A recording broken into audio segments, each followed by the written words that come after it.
Hi and welcome. This is the recording for the Inner Voice workshop inspired by the new moon in Aquarius of 2022. Since we are experiencing this Mercury retrograde, I thought it would be the most ideal time to work on the themes of Mercury, which is communication, and really identifying the voice as the bridge between our inner world and our outer world, the outer universe. So, inspired by this, I designed for us this little ritual that starts with the Toleng meditation, and then we'll look into boundary setting with some scripts inspired by the holistic psychologist. And just for the people who have never done something like this, let me just share a couple of information. So with new moon, we want to have new goals, set new intention, because the new moon represents the ovulation, the moment where everything is possible. It's the moment in the lunar cycle and in the female menstrual cycle to have this moment where we can be fertilized. So that's the new moon, opposite to the full moon when it's more like the menstruation or the giving birth, therefore the letting go.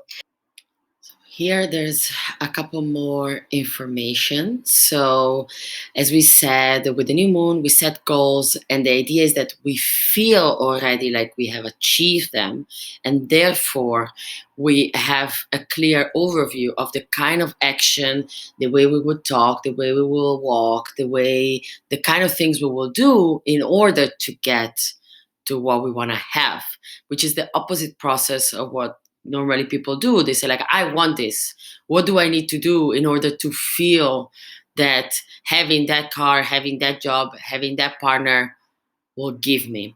So here we're playing the game the other way around. We already visualize ourselves, embody and connect to what do I want to feel. If I want more money, what do I really want to feel with that money? What is the feeling that I'm trying to achieve?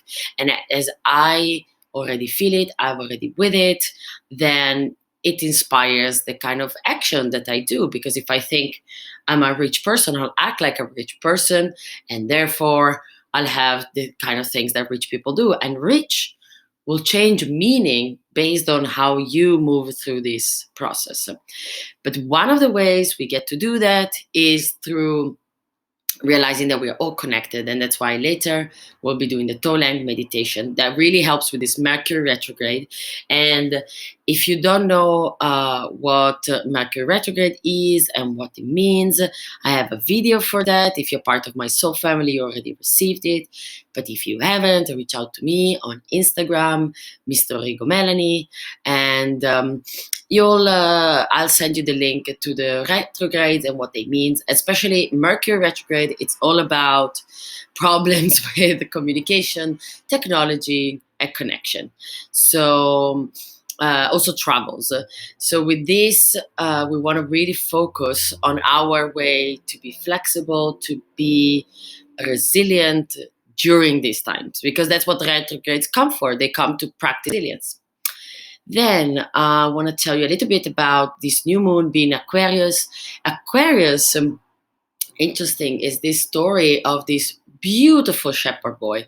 So someone humble, someone picked completely at random by Zeus, the father of all the gods, and he turned himself into an eagle and had him picked up by this eagle on the field, and he was doing his shepherding, and he became the cupbearer. But he was in competition with another person in the Olympus. And really, what it stands for, Aquarius being an air sign, being this super flowy, this uplifting sign, it's all about the honor to serve, how beautiful it is to be able to help others, and how lucky it is, even though maybe it wasn't our intention, maybe we weren't seeking out to be among the gods.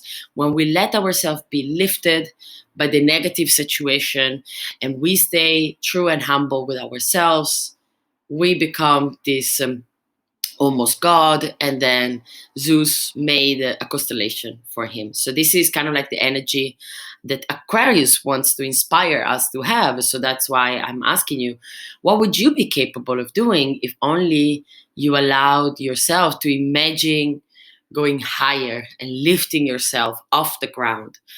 What would be your ego? What would be your Zeus? What would be your past as a shepherd?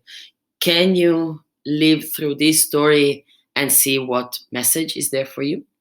And finally, this is the beginning actually of the lunar year, and that's why in Chinese culture this is actually New Year. So if your 2022 resolutions have already been shaken, this is a good chance to set new intention that are maybe more aligned, more realistic. You had this time until now to kind of like do your trial and error, and right now you can see this ritual also as a way to set a new intention, to connection, to have clear communication, so that whatever you want to achieve, money, lovers, health, it is achievable through your power of connecting to your inner voice and the voice of others. The reason why I chose this Toleng meditation is, once, it's the favorite by the Dalai Lama, and secondly, it allows us to feel connected with others. So before we find our voice, before we find what we are going to tell others, we need to build in ourselves this profound realization that we are safe, we are supported, we are connected, we are in this network with all human beings and ultimately all living things. So that's what the Toleng meditation aims to. By creating this visual journey, we get to a point where we feel the connection, and that transforms the way then we talk to other people for the days after the Toleng meditation. So obviously, like any exercise, any diet, any habit you ever picked up, these sort of practices are as good as you can work them into your life. Okay. For this meditation, you don't need anything except for a comfortable place where you can sit or lay down. As long as your breathing is not blocked by anything, you should be good to go. Preferably, you want to be in a quiet room or with your lights out or an eye mask to go even deeper into the darkness. If you want, you can also light a candle or have some essential oils that help you feel the connection to your senses, helps you ground you. So, we always start by focusing on our breath. That's our portal between the outer world and the inner world. This air that goes in gives us life and then goes out, takes away toxin, takes away burden on our shoulder.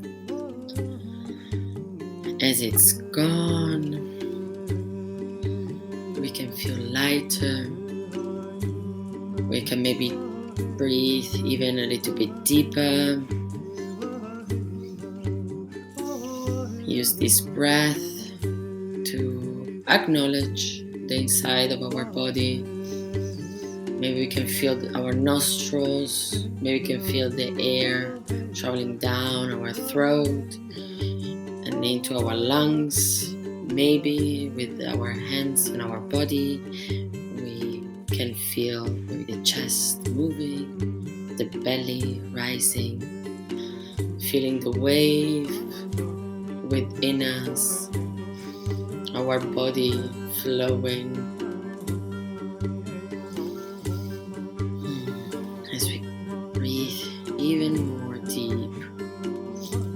And I really invite you to sigh and to make a sound with your out breath.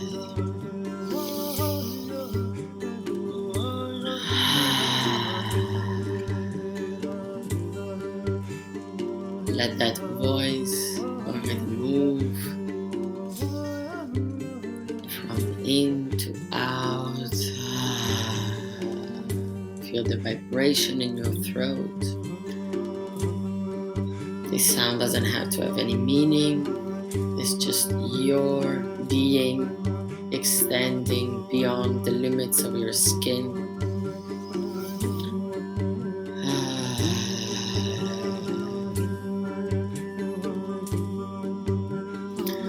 As you give yourself more of these breaths, as much as you need, I invite you to think of a problem you might be experiencing. Maybe there's a part of your body that feels tense, and if you bring attention to that tension, you see that maybe there's something that's been bugging you or bothering you. Maybe someone hasn't been kind. Maybe you haven't been able to do all the things you set up to do.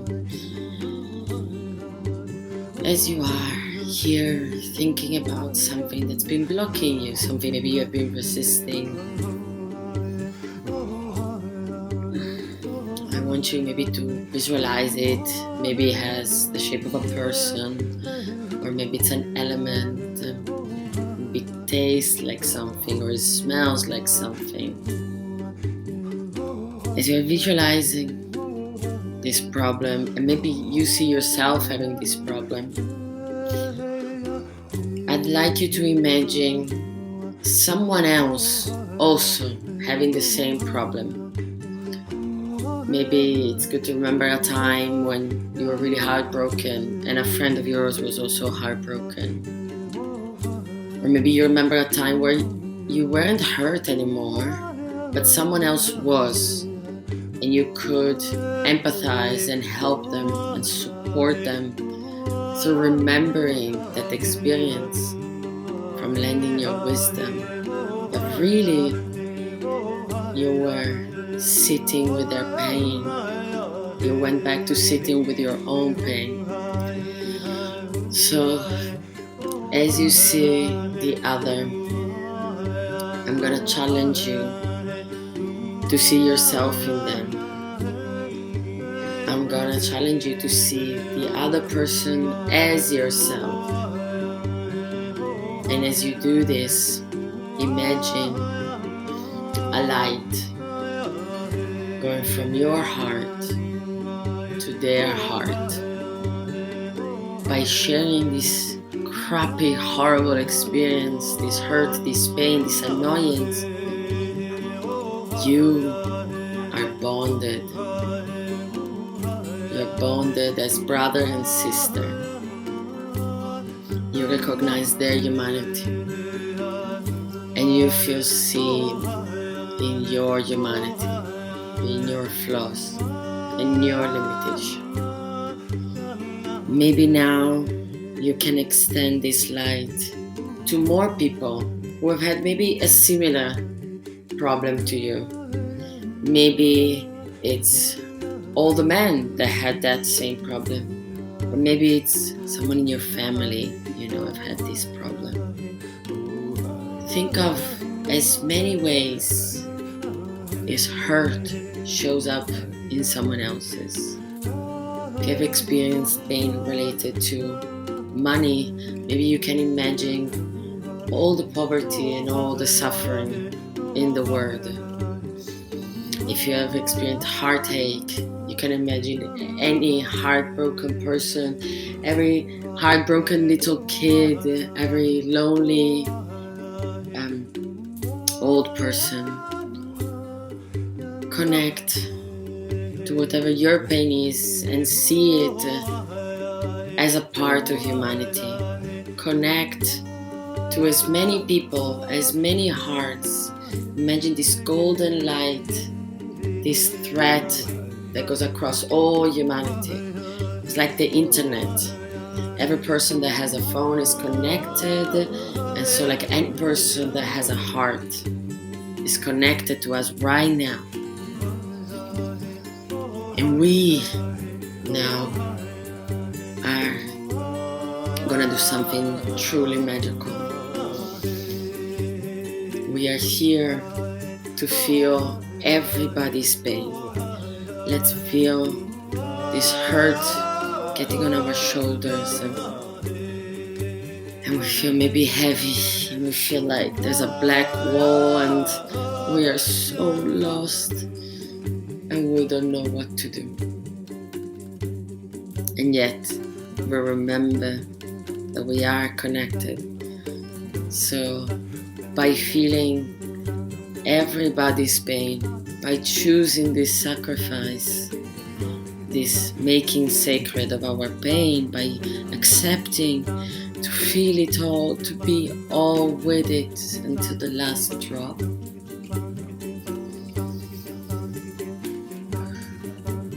We feel the connection. We feel that others are our safety net. We can lay into knowing that because they have felt it, we have been liberated. Just like by feeling it now, we liberated everybody.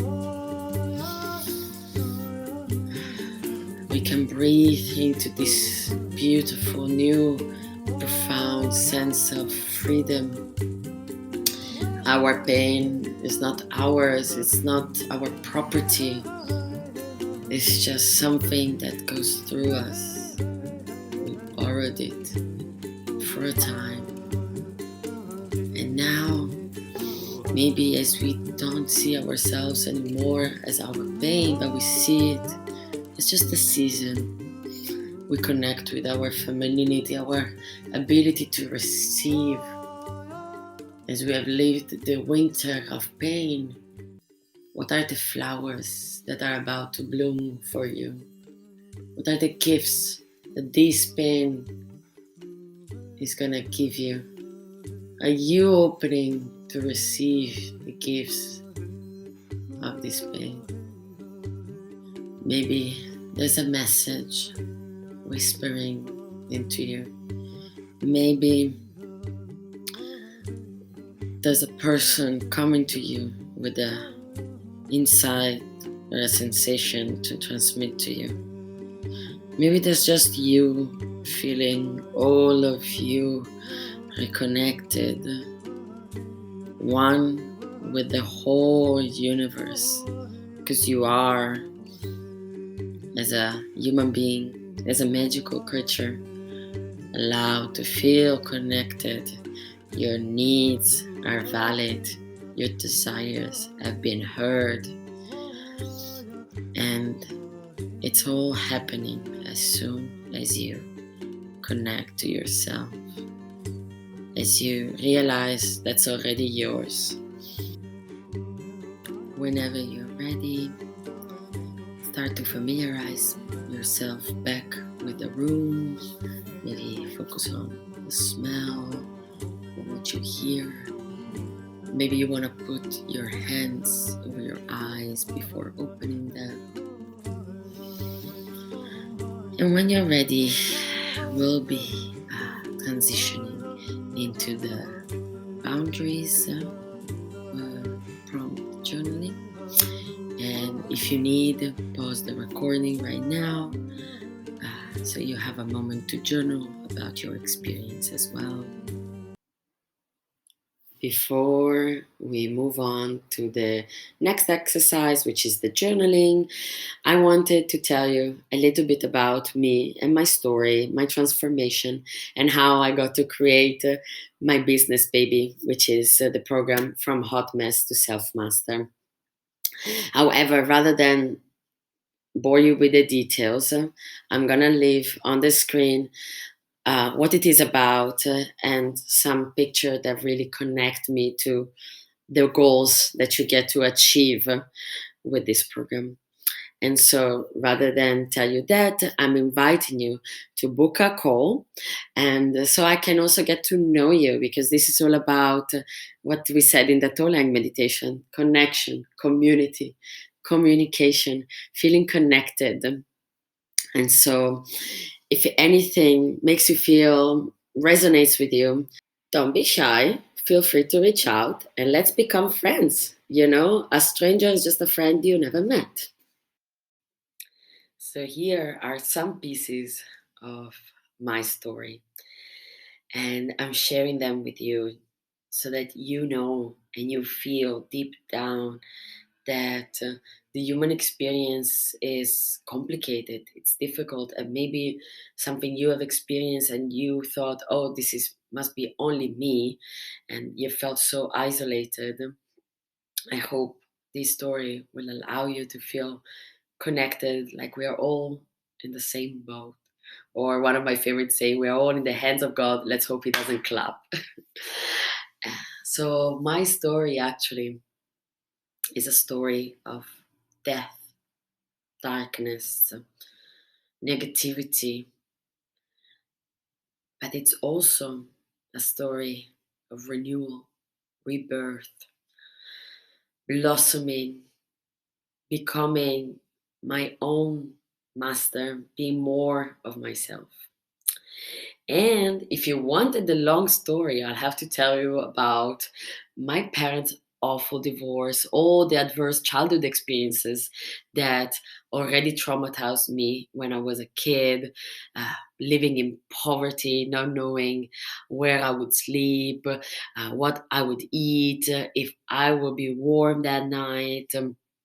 Experiencing sickness of a family member that I've seen almost die way too many times. And if you ask me about my cycles, I'll have to tell you all about my teenage years and my horrible toxic relationship to this wonderful yet flawed man that I loved so much, because that's what I thought love was, that I forgot how to love myself.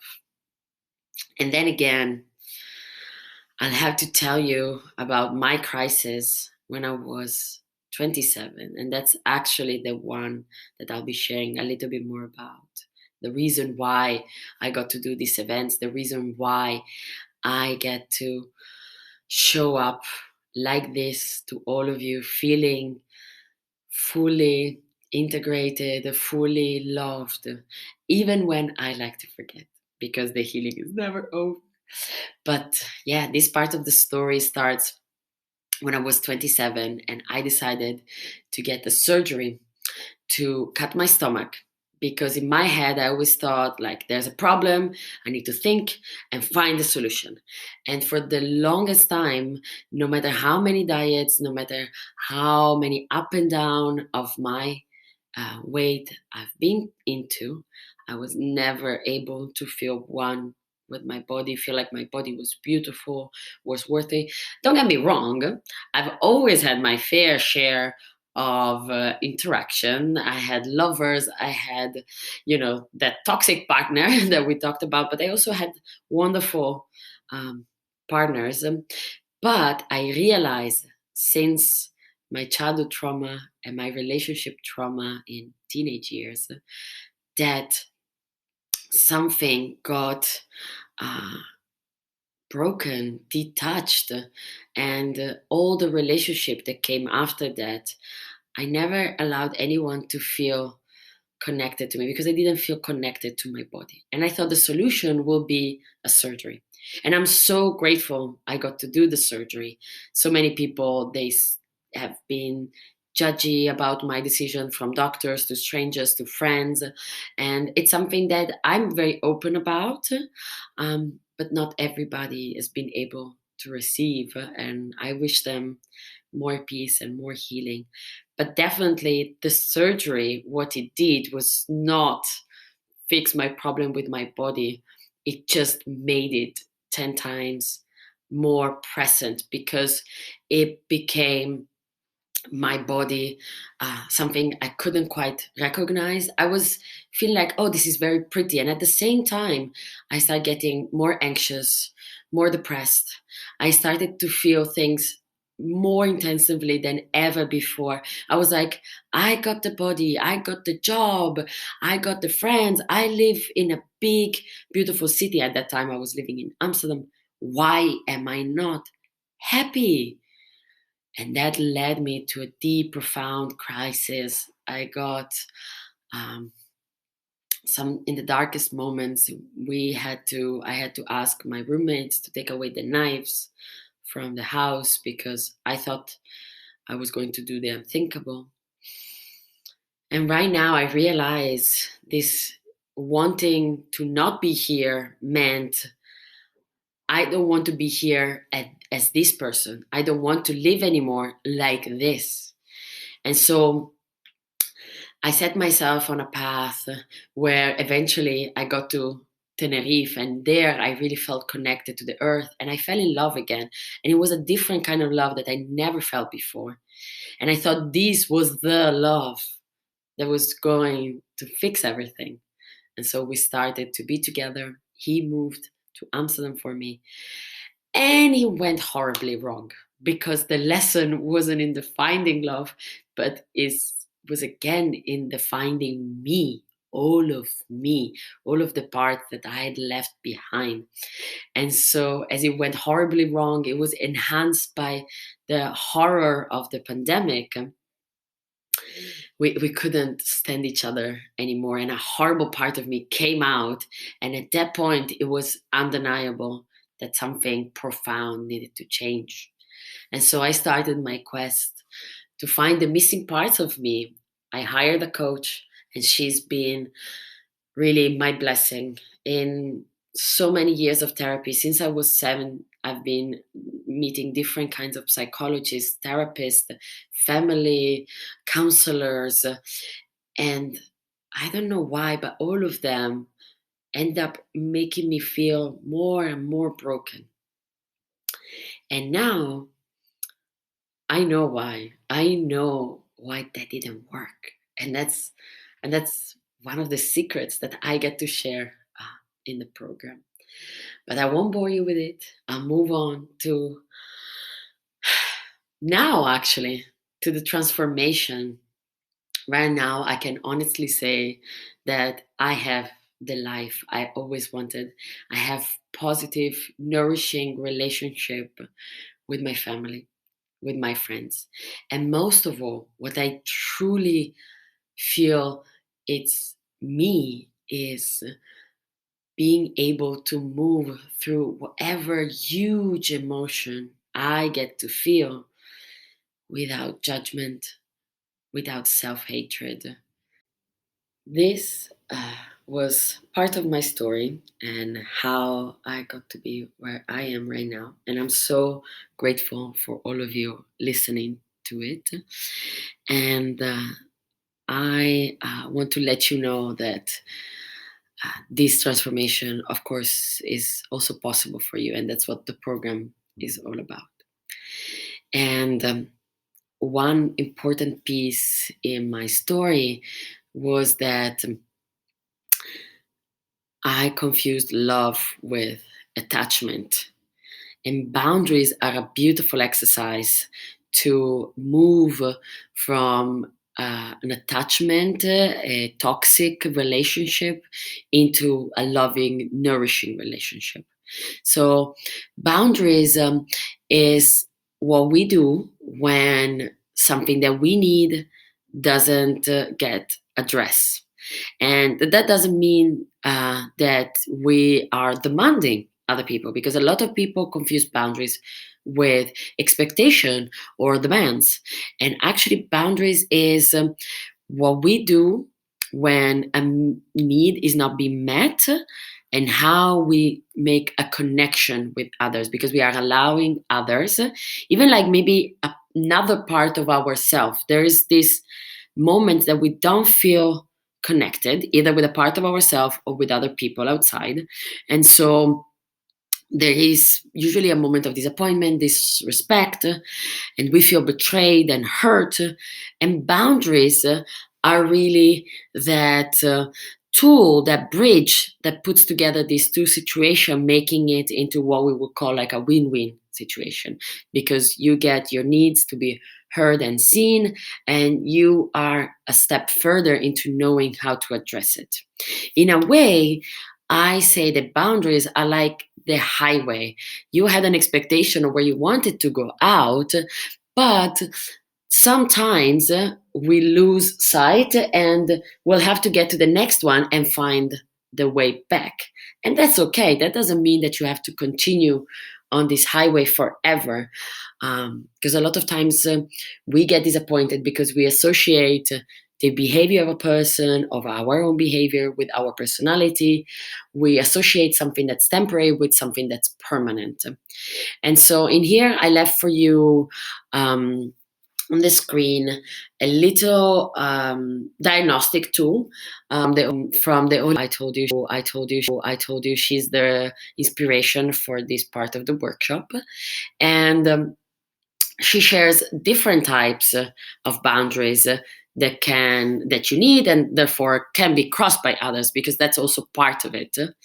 And maybe sometimes you are the person that cross their own emotional boundaries or material boundaries when you're not being responsible with your money, or when you're not being responsible with your time.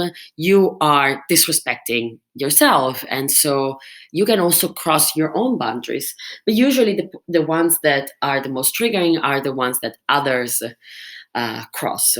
So now we'll go specifically to the script and the exercise that you can role play for yourself right now, and practice to the point that you can use it also when you are in the middle of conflict. And that takes a little bit of time. What I found for myself is the script I'll be sharing.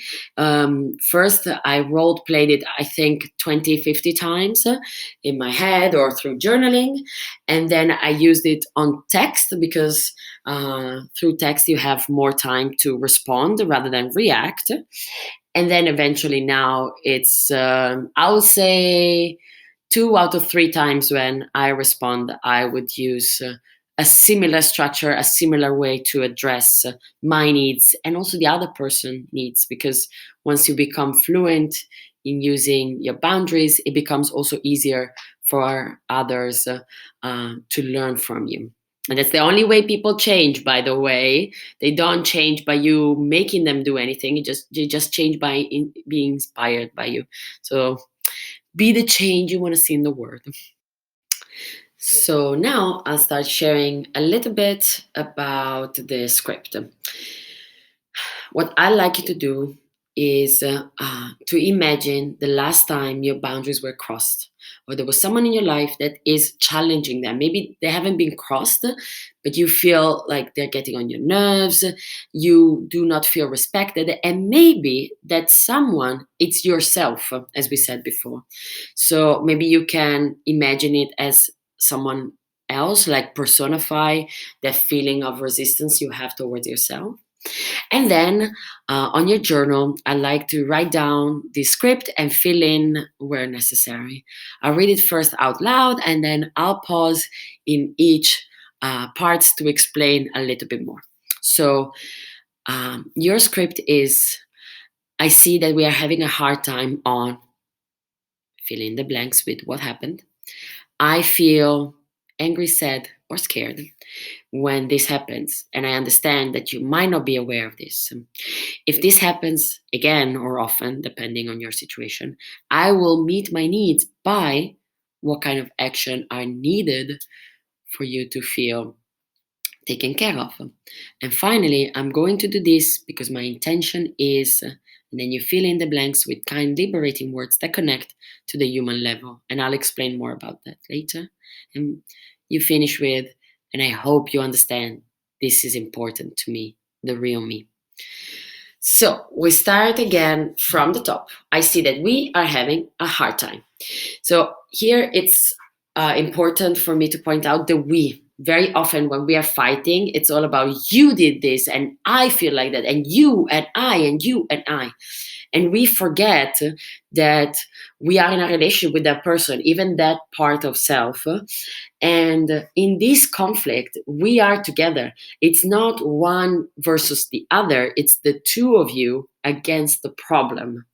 And that's why you are not saying, like, I see that we have a crappy relationship. I see that we suck at this. No, you find an honest but kind and compassionate way by saying a hard time. So it's not about whether or not you love each other. It's about a difficulty. It's about an adventure, an obstacle, a challenge. You reframe something negative towards something that is actually more realistic, because negativity is also unrealistic in a way. And if it's not clear, again, please feel free to reach out. Then, yeah, you say what you have a hard time on, and I invite you to really focus on events, and you'll see more why. Then you say, I feel angry, sad, or scared. These are 3 out of the 4 feelings we have. The other one is joy and excitement. And sometimes we confuse excitement, or we confuse anxiety for excitement. So, but generally speaking, in conflict, we experience anger, sadness, and fear. And if you say, yeah, but it's not really one of them, this is actually your brain trying to rationalize through a feeling, because angry, sad, and scared, they are very primordial feelings, and they are very connected to the body. If you don't know the difference between emotion and feelings, I have a post on my Instagram about it, which reminds me, if at any point of this recording something really resonated, not only reach out to me, but feel free, please support me by sharing my content, because my mission is to find more and more people that can really benefit from these kind of words, as I did when I first heard them. So we focus on whether we feel more angry, sad, scared, or excited, if that's the case, but we try to connect with one of these without overcomplicating it with, yeah, but I feel, and this and that. And so when we really pin it down, when we really connect to the body, one of these 3 will be one of those that come out. And I understand that you might not be aware of this. It's because just because we are feeling a feeling, we do not expect other people to be responsible for it. A lot of boundary crossing comes from either people who want to fix and save others, and so they project on them their like smothering, nursing wounds, or we feel like we are the victim and others have to take care of us. So if I feel, nervous, it's almost like I feel nervous and it's your job to fix it. By saying, I understand that you might not be aware of this, we already start taking responsibility for our shit, which is also a big part of my program. So we focus on the event, not the person. We try to not resort to guilt and shame, because in the blame game, no one wins. Again, it takes 2 to tango. It's not you and the other person against each other, but it's you and the other person against the problem. And when I say the other person, it can also be a part of you. There's a personified, embodied version of your sadness, your anger, your conflict. So, and then we go on to say, if this happens again or often, depending on your situation, I will meet my needs by, and here I wrote IKEA instruction, because people are not mind readers. So just by saying like, I need space, yeah, it's a start, but it doesn't really mean anything. It's like the IKEA instruction was like, build the furniture, you know?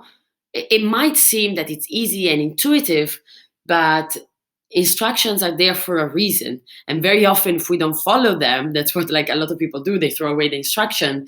Then at halfway, you're going to be very confused, and you're going to have to go back and, just like the highway, go to the exit that allows you to explain into as much details and to make it sensorial and material. So for example, I need space doesn't work, but like I want to spend tonight alone because I need to reconnect with myself, or I need to not be in contact with you for a little while, and I don't know how that will last, but this is what I can do to let you know when it will be possible. And you can do this to yourself. So setting a boundary with myself and saying like, yeah, you're working too much, that doesn't work, but saying, well, I need as much rest as much work in order to be creative. So, and I need to schedule the time from tonight until tomorrow, so I won't do it. And that's why I find the moon also very interesting to use, because now I don't even have to bother to think, oh, when it's the time to rest or when it's the time to do. I'm deeply connected to the lunar cycle, and the lunar cycle is very connected to my own menstruation cycle. And this it's always like huge inspiration how to use my energy. And if you know anything about cyclical living, you know how powerful that is. And again, it's another reason to reach out to me if you want to start learning to live cyclically and rebalance your energy. That's part of the first module of the program. So finally, you say, I'm doing this because my intention is. And intention is key. And when you find yourself that maybe when you're journaling about your intention, if you wanted to tell someone to fuck off, you need to be clear about your intention, because there are times where you're going to have to pick between being right or being connected. So sometimes the moment of setting things straight and being logical and rational has to come after the reconnection at a human level comes. So intention is key. So when you're yelling at someone in your sacred anger, or you're crying desperately in your sacred sadness, in your sacred water, what is the intention? And when you don't know your intention, you do that Tulang meditation, you feel connected again, and then it will come to you the reason why you're so upset and what you need to reconnect with. And so you allow the other person also the same kind of liberating words that make you feel like, okay, my intention is to have a relationship with you. My intention is to show you respect. And by that, they feel respected.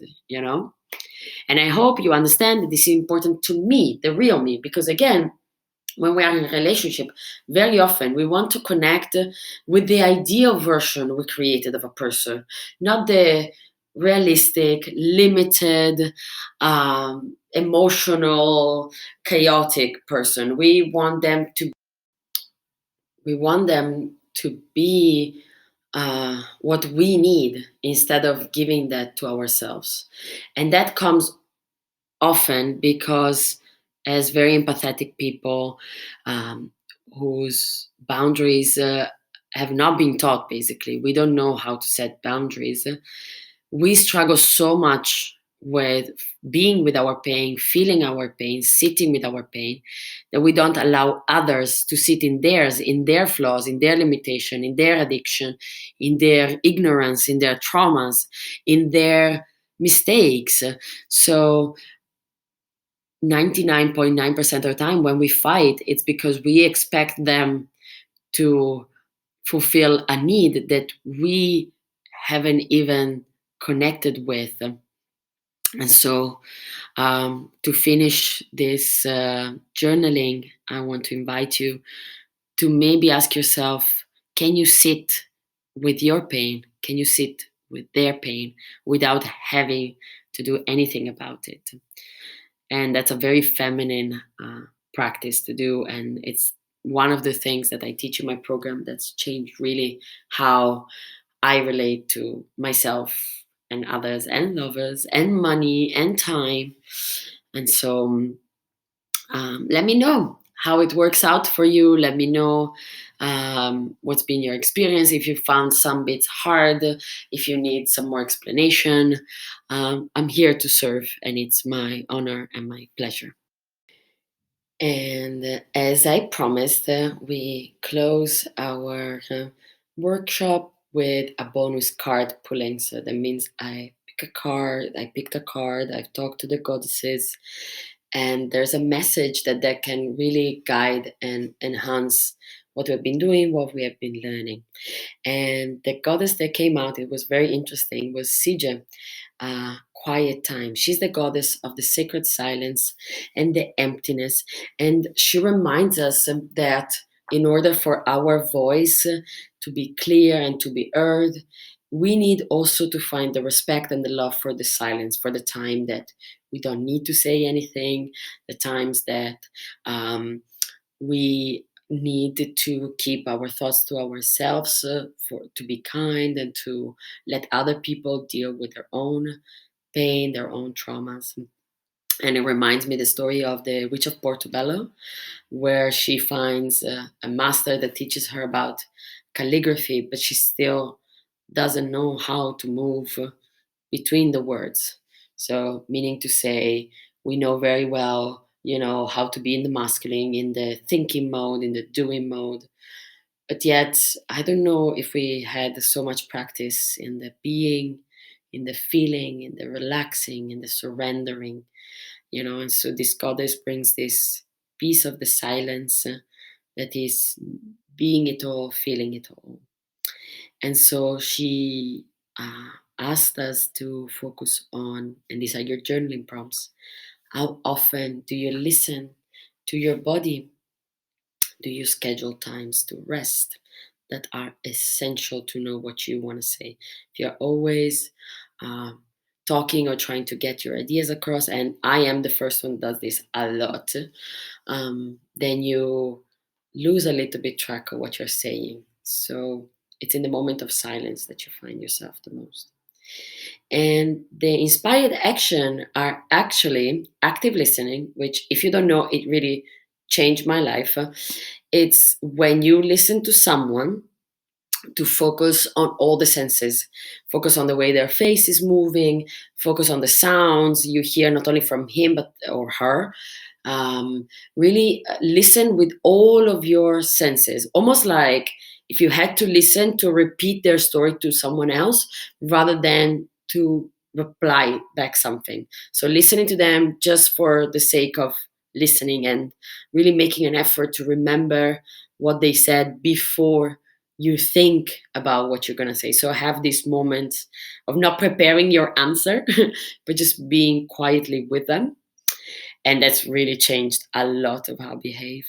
And next is the Yoga Nidra. If you never tried it, is a type of yoga you do laying down, and basically gives you the benefits of a full night's sleep on a 40 or like 10 minutes. It's a deeply relaxation technique. And actually, I've been so interested into Yoga Nidra that I've asked a colleague and friend of mine to come for our next live event. And I will share a little bit more about that now. So next 17th of February, we'll have the Let It Go circle inspired by the ice moon, where we'll get to really work on that icy queen that we have inside of us and how to reconnect her. And that's why I was telling you about the Yoga Nidra. I invited Samantha Roots Yoga, a colleague and a friend of mine, to guide us through this special way of meditating that is Yoga Nidra. And again, if you don't know what it is, either Google it or reach out. Both are your friends. Both Google and I are your friends. And we'll be focusing on being able to melt away, let go of the things that actually now we are setting up. And in 2 weeks, we'll see of the projects we set with the new moon, what needs to be liberated with the full moon. And yeah, so I'll invite you to come. Obviously, the link is in my bio already and in this email as well. And if you enjoy the content of this workshop, you're going to love the circle. And please share, it's good karma and it might come to the right person that needs to hear this. This was our inner voice circle. I hope it has led you to feel more connected to yourself and others and more able to speak up for yourself. So here on the screen, you find my contacts. I love to hear how you resonate, especially if things get difficult in the next week, because that sometimes happens when you move a lot of things. They stir up things, and I am here to take responsibility over things that might be triggered. So yeah, feel free to reach out. Let me know. It's amazing also if you can share a feedback, whether you want to send it on my DMs or you want to share it on your story. That's great because it helps me reach more people that probably need this and want these practices so bad and they don't know where it is. And obviously, you can support me by donating. You'll have in the email the link to my donation button. And yeah, if you enjoy this, just spread the word and let's stay in touch. I wish you nothing but absolute happiness because you are a beautiful person and you deserve beautiful things to happen to you. As below, so above, as within, so without. And ciao.